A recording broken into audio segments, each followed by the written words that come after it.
Implants by Richard Webb.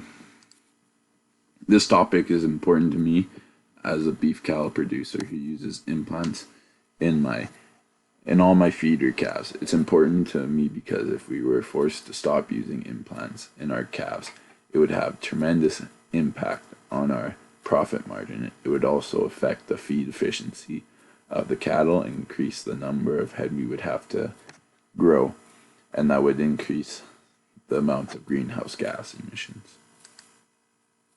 My belief that implants should be allowed comes from the countless years that my farm and other farms have been putting them in our animals and seeing how much implants are able to change the cattle industry for the better firsthand.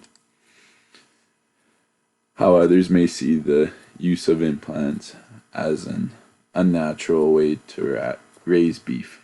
Maybe they are worried about the hormones that are given to the animals is the meat or milk and affected by consumer's body.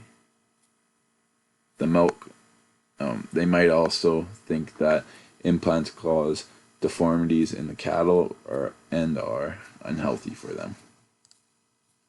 One reason I feel might affect how people view the use of implants is that they are so far removed and misinformed of what happens on a farm that they don't understand how implants work or what they even do for the animals, and they start to make assumptions.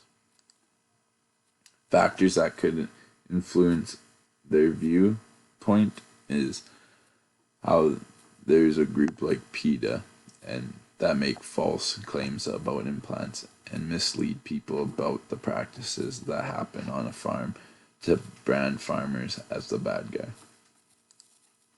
Factors that influence my viewpoint is all the research and hard facts that implants are not harmful a necessary but a necessary way of life for farmers to be able to keep up with the demand for beef and be able to do it the most efficient and humanely way possible. And here's some facts I think people should know.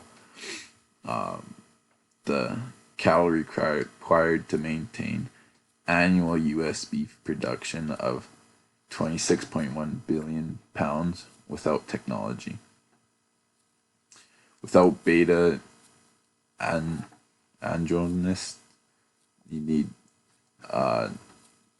upwards of 3.5 million. Without implants, you need extra 9.9 million. And without either technology, you need 15 more million animals just to be able to feed the U.S. beef.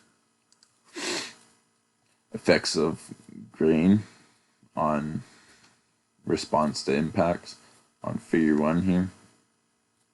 It shows how on low grain diet it increases the pounds per day by 20%, and on high grain rations for animals it increases the pounds per day by 15%. And then on the table up on the top right, it shows the how much estrogen activity per nanogram for 500 grams is in every food that we eat. And what foods are the highest? Like tofu is 113,500,000 nanograms for 500 grams of tofu, while beef from an implanted steer is only 7 nanograms for 500 grams, which is only 3 more nanograms from a non-implanted steer. And how we implant the steer is by putting a needle under the skin, in between the cartilage and the skin, implanting the pellets, and we aim for the middle of the ear, in between the ribs, and that gives us the most effectiveness for using the implants. that's it. Thank you for listening.